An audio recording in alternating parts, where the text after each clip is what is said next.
قوم کو بتانا چاہتا ہوں کہ ہم جو انہوں نے نیب کے اندر امینڈمنٹس کی ہیں پارلیمنٹ کے اندر،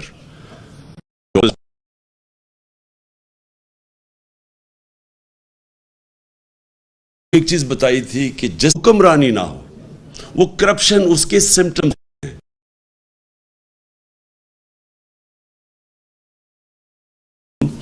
کہ ہمارے نبی صلی اللہ علیہ وسلم نے تقریباً 1500 سال پہلے آج سے جو بات کہی تھی، وہ بار بار میں اپنی قوم کو بتانا چاہتا ہوں کہ تمہارے سے پہلے بڑی قومیں تباہ ہوئیں جدھر طاقتور کے لیے ایک قانون، اور اس کو آپ اگر وہ جرم کرے، اگر چوری کرے تو اس کو سزا نہ دو، اور جو چھوٹا کمزور چور ہو اسی کو جیلوں میں ڈالو۔ یعنی جس ملک میں ایک طبقہ قانون سے اوپر ہو، قانون نچلے غریب کمزوروں کے لیے ہو، لیکن طاقتور کے لیے اگر وہ قانون سے اوپر ہو تو وہ ملک تباہ ہو جاتے ہیں، بنانا ریپبلکس بن جاتے ہیں۔ وہ ملک ان کا کوئی مستقبل نہیں ہوتا۔ اگر آج ایک قوم امیر ہے تو وہ اس لیے نہیں کہ وہاں وسائل زیادہ ہے، اور اگر آپ قوم میں غربت زیادہ ہے تو وہ اس لیے نہیں کہ وسائل کی کمی ہے۔ کمی ایک ہی چیز کی ہے، انصاف کی۔ جس ملک کے اندر انصاف نہیں ہے، یعنی طاقتور قانون کے نیچے نہیں ہے، وہ ملک کبھی بھی ترقی نہیں کر سکتا۔ تو میں یہ جو 26 سال کی میری ساری سٹرگل ہے، وہ میں ایک ہی چیز لے کے پھرا ہوں کہ جب تک پاکستان کے اندر یہ جو بڑے بڑے اس ملک کے مجرم ہیں، جب تک ہم ان کو قانون کے نیچے نہیں لے کے آتے، یہ پاکستان آگے نہیں بڑھ سکتا۔ اللہ نے ہر قسم کی اس ملک کو نعمت بخشی ہے، لیکن ہم وہاں نہیں پہنچے جدھر ہمیں بہت پہلے پہنچانا چاہیے تھا، اور اس کی وجہ یہی ہے۔ اب یہ جو ہوا ہے اسمبلی کے اندر، یہ ایک میں اب اس کو کس طرح آپ کو بتاؤں کہ یہ ایک ملک سے کا مذاق اڑایا گیا ہے، یہ ملک کی توہین ہوئی ہے۔ یہ جن لوگوں نے یہ بے شرمی سے یہ جو پاس کیے ہیں یہ نیب کی امینڈمنٹس، ان کو بے شرمی کی وجہ سے جیل میں ڈالنا چاہیے کہ اتنے کوئی بے شرم نہیں ہو سکتا کہ اس طرح کی امینڈمنٹس کرے۔ دیکھیں، میں آپ کو سب کا ذرا بتاؤں کہ اس ملک سے کتنا مذاق بنایا گیا، ہماری قوم کی کتنی توہین ہوئی ہے۔ پہلے تو قانون ایک چیز کہتا ہے کہ آپ، اور جو ہم سپریم کورٹ میں گئے ہیں، اور انشاءاللہ ہمیں امید ہے کہ ہماری جو عدالتیں ہیں وہ اس کے اوپر پورا نوٹس لیں گی، کیونکہ اگر یہ چیزیں اس کی اجازت مل جاتی ہے، اگر سپریم کورٹ، کیونکہ اسمبلی میں تو ہمیں پتہ ہے کہ یہ سارے جو امپورٹڈ حکومت ہے یہ آئے اس مقصد کے لیے تھے۔ اس میں تو اب کوئی شک نہیں ہونا چاہیے کہ جب خرم دستگیر ان کا منسٹر کہتا ہے کہ ہم اس لیے نہیں آئے تھے کہ مہنگائی ہے، ہم اس لیے نہیں آئے تھے کہ یہاں کوئی نااہلی ہے، ہم اس لیے آئے تھے کہ عمران خان کوئی 100 ججز رکھ کے تو اس ملک میں ساروں کو جیل میں ڈالنے آیا تھا۔ مطلب یہ کہ یہاں کی عدالتیں آزاد نہیں ہیں، کیونکہ یہاں کی تو پاکستان کی عدالتیں تو آپ سب جانتے ہیں آزاد ہیں۔ تو عمران خان نے کیسے جیل میں ڈالنا تھا؟ صرف کرپشن کے کیسز ہی تیز پروسیس کرنے تھے۔ تو انہوں نے کہا کہ یہ شہباز شریف جیسے لوگوں نے جیل میں ہونا تھا۔ شہباز شریف نے جیل میں اس لیے نہیں ہونا تھا کہ عمران خان نے اس کو جیل میں ڈالنا تھا، اس نے اس لیے ہونا تھا کہ اس کے اور اس کے بچوں کے 24 ارب روپے کے کیسز ہیں، 8 ارب نیب میں، 16 ارب ایف آئی اے میں، اور اگر وہ بے قصور تھا تو اسے کس چیز کا ڈر ہے؟ پھر سے میں کہتا ہوں، عدالتیں آزاد ہیں۔ تو سب سے پہلے یہ کوئی قانون نہیں بنا سکتا اس ملک میں جو پرسن سپیسیفک ہو، یعنی قانون ہوتا ہے اجتماعی۔ یہ نہیں ہو سکتا کہ عمران خان اپنے لیے کوئی امینڈمنٹ پاس کے اپنے لیے کوئی قانون بنا لے۔ اب ذرا ایک چیز میں بتاتا ہوں کہ ہوا کیا ہے، کیسے آصف زرداری بھی اب بچ جائیں گے، نواز شریف اور ان کی بیٹی مریم شریف وہ بھی بچ جائیں گے اب، کیسے وہ سارے ان کے پولیٹیشین جن کے اوپر کیسز تھے نیب کے اندر وہ کیسے بچیں گے، آصف زرداری فیک اکاؤنٹس میں کیسے بچ جائے گا۔ یہ صاف قانون، میں تو صرف وہ چیزیں آپ کے سامنے لے کے آ رہا ہوں جن سے یہ سب اب بچیں گے۔ تو سب سے پہلے فیک اکاؤنٹس، آپ کو پتہ ہے اومنی گروپ آصف زرداری جو ریلیٹڈ تھا ان کے کتنے اربوں روپیہ فیک اکاؤنٹس میں ملا. اور شہباز شریف کا بھی آپ کو پتہ ہے کہ وہ ٹی ٹیز جو اس نے باہر سے کروائیں 8 ارب روپے کی, کوئی پاپڑ والا تھا, کوئی چینی والا تھا جو ملک سے کبھی باہر بھی نہیں گئے, ان کے نام پہ ریمیٹنسز منگوائی تھی. اور وہی تھا آصف زرداری کے کیسز. اب یہ سارے کیسے بچیں گے؟ انہوں نے ایک قانون سیکشن 14 میں امینڈمنٹ کی ہے. اب انہوں نے یہ کہا ہے کہ فیک اکاؤنٹ کے اندر اگر کوئی پیسہ آ بھی جاتا ہے تو اگر اس میں اربوں روپیہ بھی آ گیا, صرف جو آخری وقت فیک اکاؤنٹ میں پیسہ ہوگا اس کے اوپر بات چیت ہوگی. اگر وہ مثلا 100 روپے ہی بچا ہے, باقی سارے ملک سے باہر بھیج دیے گئے ہیں, تو صرف 100 روپے کے اوپر اب بات ہوگی. پھر انہوں نے یہ کہا کہ آپ کو ثابت کرنا پڑے گا. عام آپ کے ٹیکس لاز میں اگر آپ ٹیکس کے دیتے ہیں تو وہ آپ کو ثابت کرنا پڑتا ہے. اگر میں بتاؤں کہ یہ میری انکم ہے تو مجھے ثابت کرنا پڑتا ہے. وہ ایف بی آر نہیں ثابت کرتی, مجھے بتانا پڑتا ہے کہ میرا سورس آف انکم کیا ہے. اب ادھر فیک اکاؤنٹس میں جو پیسہ آئے گا وہ نیب کو ثابت کرنا پڑے گا کہ یہ پیسہ جائز آیا یا ناجائز آیا ہے. ان کو نہیں اب ثابت کرنا پڑے گا کہ یہ اربوں روپے فیک اکاؤنٹ چینی والے آئے کدھر سے, ان کو نہیں, ان نیب کو ان کو ثابت کرنا پڑے گا. یہ پہلا چینج آیا. دوسرا جس میں ان کے بہت زیادہ ان کے بڑے بڑے نام پھنسے ہوئے ہیں وہ ہے ایسٹس بیونڈ مینز. یہ جب سے پاکستان بنا یہ قانون ہے. وہ قانون کیا ہے کہ میں اگر پبلک آفس ہولڈر ہوں, میں بیوروکریٹ ہوں, میں پولیٹیشین ہوں, میں منسٹر ہوں, میں پرائم منسٹر ہوں, تو اگر میری آمدنی 100 روپے ہے اور میرے پاس 200 روپے کے اثاثے آ جاتے ہیں تو وہ مجھے بتانا پڑتا ہے کہ یہ پیسے کدھر سے آئے, کدھر سے میرے اثاثے آئے. انہوں نے اب الٹا کر دیا. اور یہ زیادہ تر دنیا کے اندر یہ قانون ہے کہ اگر میں پبلک آفس ہولڈر ہوں اور میرا اگر 100 روپے کے اثاثے ہیں تو مجھے بتانا پڑتا ہے کہ میری آمدنی 50 روپے اور اگر 100 روپے اثاثے آ گئے مجھے بتانا پڑتا ہے کہ 50 روپے کدھر سے آئے. انہوں نے اب کیا کر دیا ہے کہ انہوں نے ان کے اوپر اب بوجھ ڈال دیا کہ آپ نے بتانا ہے, نیب نے بتانا ہے کہ کدھر سے اثاثے آئے. یہ یاد رکھیں کہ دنیا میں وائٹ کالر کرائم پکڑنا بڑا مشکل ہے, اور اسی لیے یہ بڑے ملکوں کے اندر یہ قانون ہے کہ برڈن یعنی میرے اوپر ذمہ داری آ جاتی ہے. اگر میں پرائم منسٹر ہوں اور میرے اثاثے بہت بڑھ جاتے ہیں, مجھے بتانا پڑتا ہے کہ ایکسٹرا اثاثے کدھر سے میں لے کے آیا. اب یہ پاکستان میں چینج ہو گیا ہے. اس کا مطلب جتنے ان کے لوگ ہیں جو پھنسے ہوئے ہیں, ان کے ایسٹس بیونڈ مینز ہے یعنی آمدنی سے زیادہ اثاثے ہیں, اب وہ سارے بچ جائیں گے. پھر یہ آ گیا سیکشن 9, یہ ادھر میں وہ سارے بچ جائیں گے. پھر سیکشن 21 ہے. اب اگر ہمیں, اور یہ ذرا غور سے سنیں, اگر ہمیں یہ انفارمیشن باہر سے آتی ہے کہ جناب انفارمیشن آتی ہے کہ جی عمران خان کے وہاں اتنے بڑے پیسے پڑے ہوئے ہیں, عمران خان کے وہاں کتنے لاکھ پاؤنڈ کروڑ ڈالر پڑا ہوا ہے. اب وہ کوئی مجھے بتانے کی ضرورت نہیں ہے کیونکہ وہ جو باہر سے انفارمیشن ہے وہ اب ایڈمٹ ہی نہیں ہوگی. مثلا اگر یہ جو ایونس, یہ کیا تھا پیناما پیپرز میں کیا چیز سامنے آئی؟ پیناما پیپر میں یہ سامنے آئی کہ جو 4 مہنگے ترین لنڈن کی اپارٹمنٹس ہیں مے فیئر میں, ان کی جو 2 کمپنیز کے نام پہ تھیں, ان کے جو اصل مالکہ تھی وہ مریم نواز ہیں. اب یہ جو آئی تھی یہ برٹش ورجن آئلینڈ سے, انہوں نے پاکستان کی جے آئی ٹی کو خط لکھا تھا کہ یہ ہے اصل مالکہ. اب وہ جو ان کا جو لیٹر ہے وہ ایڈمیسیبل نہیں ہوگا. اس کا مطلب کہ نواز شریف اور ان کی بیٹی وہ اب صاف پاک ہو کے نکل جائیں گی اس نئی امینڈمنٹ میں, ان کو اب کسی چیز کی ضرورت نہیں پڑے گی. پھر سیکشن 21 ہے, یہ سیکشن 21 ہے. پھر ایک اور چیز نکلی ہے, منی لانڈرنگ جو اب ہے. منی لانڈرنگ کا مطلب ہوتا ہے کہ ناجائز یعنی غیر قانونی طور پہ میں پیسہ چوری کر کے پیسہ میں ملک سے باہر بھیج دوں, اس کو منی لانڈرنگ کہتے ہیں.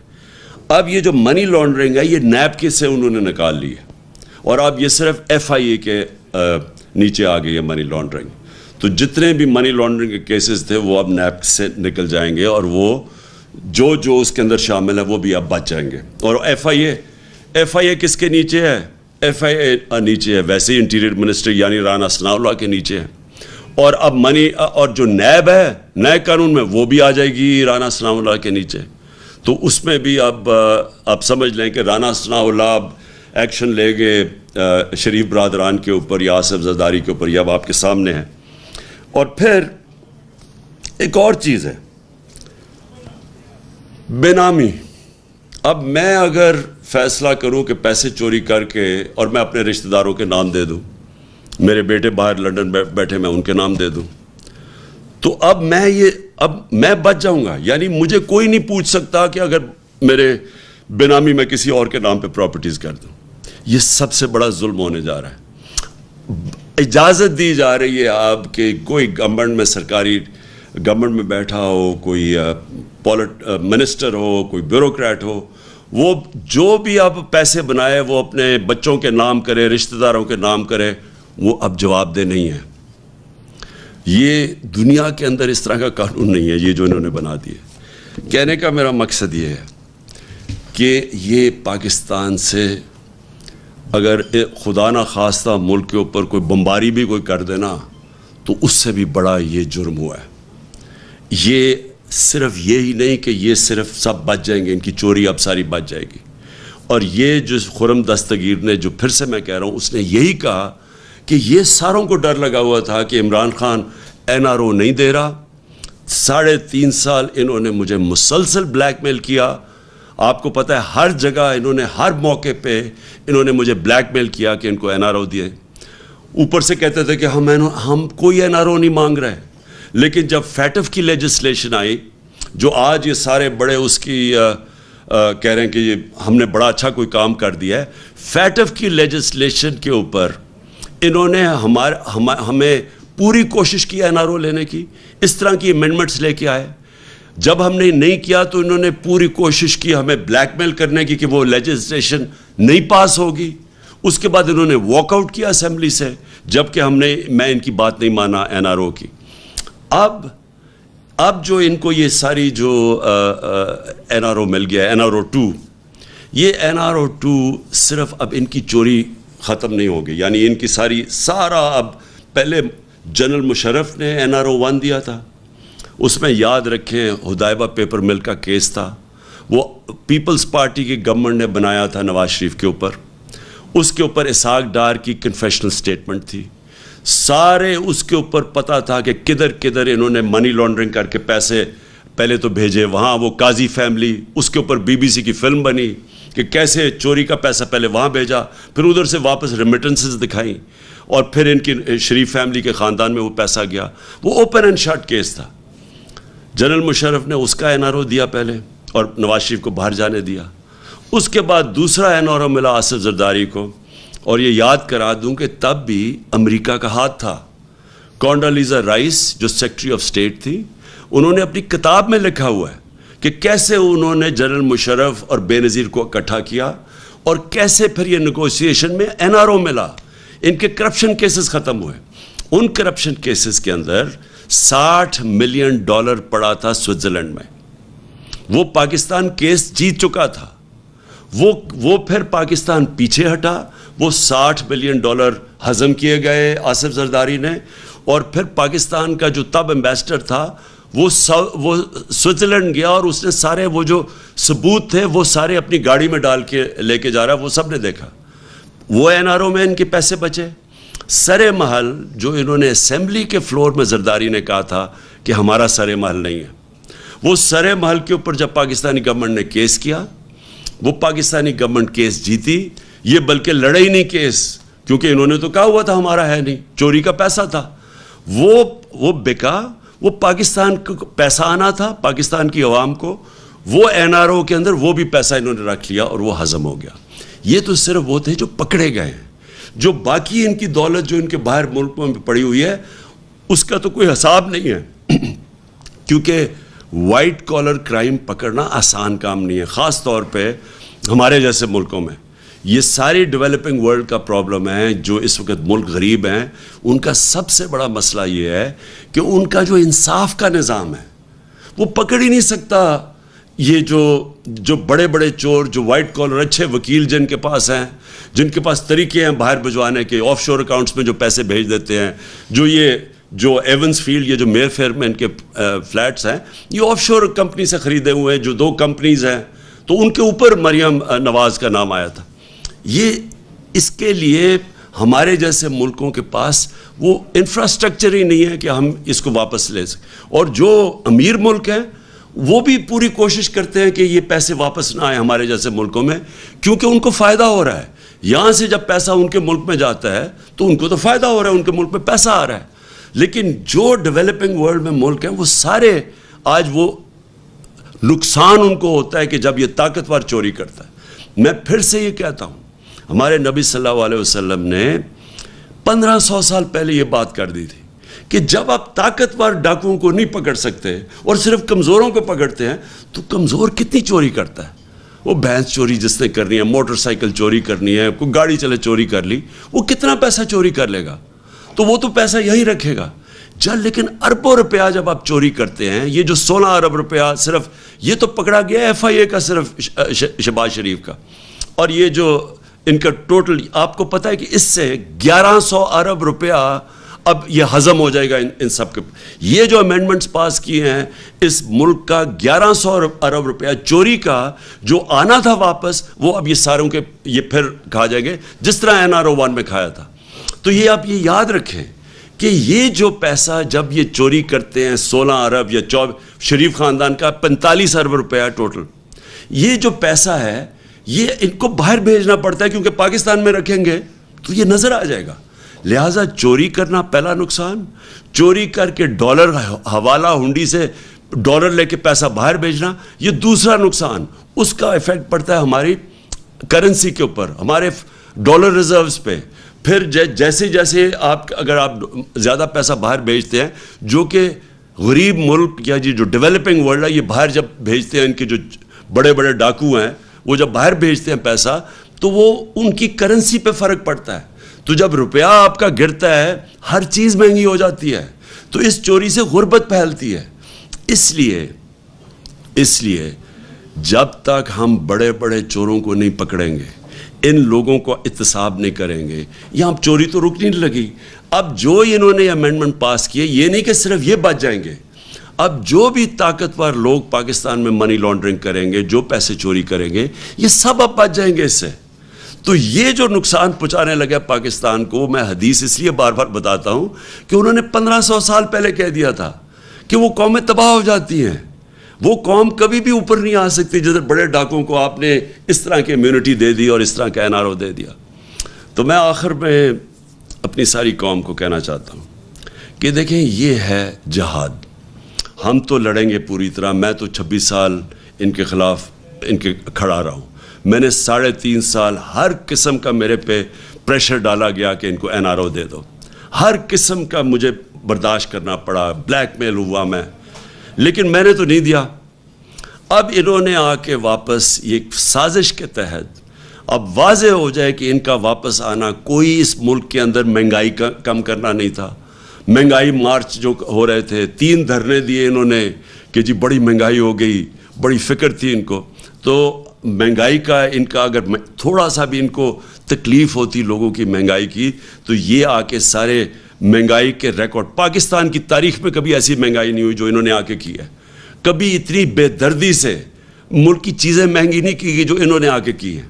تو ان کو مہنگائی کا تو ایشو ہی نہیں تھا، نہ ان کو کوئی ایشو تھا اہلیت کا، کیونکہ اگر اہلیت کا ایشو ہوتا تو آج انہوں نے ہماری جو ساری معیشت ہے وہ تو ایسا تباہی کی طرف جا رہی ہے، جو روپیہ گرتا جا رہا ہے دن، جو ریزروز کم ہوتے جا رہے ہیں، جو سارا اس وقت اب نظر آ رہا ہے کہ پاکستان کو یہ اگر یہ زیادہ دے رہا ہے تو سری لنکا کی طرف پاکستان جا رہا ہے. سری لنکا کے اندر آج تیل ہی نہیں ہے، ان کی گاڑیاں کھڑی ہوئی ہیں، ان کے ملک کے پاس فورن ایکسچینج ختم ہو گیا ہے. آج ہمارے بھی ڈالرز جس طرح روپیہ گر رہا ہے، آج مارکیٹ میں ڈالر نہیں مل رہا ہے. تو یہ تو اگر زیادہ دے رہے، ان کی اہلیت ایسی ہے کہ یہ تو ہم تباہی کی طرف جا رہے ہیں. تو نہ ان کی کوئی مسئلہ تھا اہلیت کا، نہ ان کا مسئلہ تھا مہنگائی کا، ان کا صرف ایک مسئلہ تھا اور وہ کس طرح پہلے چوری کر کے ملک کو نقصان پہنچاؤ، اور دوسرا چوری کو بچاؤ کیسے، اور اپنی چوری بچانے کے لیے انہوں نے یہ جو آج کیا ہے، یہ اگر یہی رہا، اس کا مطلب یہ لائسنس ہے چوری کو. انہوں نے اپنے آپ کو لائسنس دے دیا کہ پہلے 2 دفعہ پیسہ کھا کے اب تیسری دفعہ اب اور پھر سے پیسہ بنانا شروع کرو. ہم پھر سے میں آپ کو کہوں سپریم کورٹ میں ہم جا رہے ہیں، میں ان کے خلاف پوری جدوجہد کروں گا. جتنا بھی میں اپنی عوام کو تکڑا کروں، میں انشاءاللہ آپ کو ایک اور بھی کال دینے لگا ہوں، اور ہم دکھائیں گے کہ پبلک آج کدھر کھڑی ہے. پچھلے اتوار کو آپ ساری قوم نے دیکھ لیا کہ کبھی پاکستان میں اس طرح شہروں میں عوام نہیں نکلی، اور جو عوام نکلی ہے وہ صرف مہنگائی کے لیے نہیں نکلی، وہ یہ جو امپورٹڈ حکومت آئی ہے، جو ایک فورن ایجنڈا لے کے آئی ہے، اور جو اپنی چوری بچانے کے لیے آئی ہے، اس لیے بھی نکلی ہے. تو میں ان کے خلاف جدوجہد بھی کروں گا. میں ابھی ایک اور کال دینے لگا ہوں، اور آخر میں صرف ایک پیغام دینا چاہتا ہوں کہ دیکھیں، تاریخ جو ہے نا وہ کبھی معاف کسی کو نہیں کرتی. جو بھی تاریخ میں جن لوگوں نے ان لوگوں کو ہمارے اوپر مسلط کیا ہے، تاریخ ان کو معاف نہیں کرے گی. جن لوگوں نے اندرونی یا بیرونی سازش کا حصہ بنے، بیرونی تو پتہ ہے ان کو، تو پاکستان کا صرف ٹشو پیپر کی طرح وہ استعمال کیا پاکستان کو، کہ جی ان کی جنگ میں لڑ لو تو 80,000 پاکستانی ان کے لیے قربان کر دو، ملک کو نقصان کر دو. انہوں نے تو شکریہ تک نہیں کرنا، کیونکہ پاکستان جب ضرورت پڑی تو افغان جہاد تھی تو انہوں نے سوویت یونین کو کمزور کرنا تھا، وہ پھر انہوں نے ہمیں آگے کر دیا. تو ان کا تو اپنے مقاصد ہے، ان کو ہم کیوں برا بھلا کہیں کہ اگر آپ استعمال ہونا چاہتے ہیں، آپ اگر ٹیشو پیپر بننا چاہتے ہیں تو اگلے استعمال کریں گے. اصل یہاں لوگ ہیں جن لوگوں نے بھی اس میں ان لوگوں کو ہمارے اوپر مسلط کیا، تاریخ ان کو معاف نہیں کرے گی. پاکستان بائے تابان.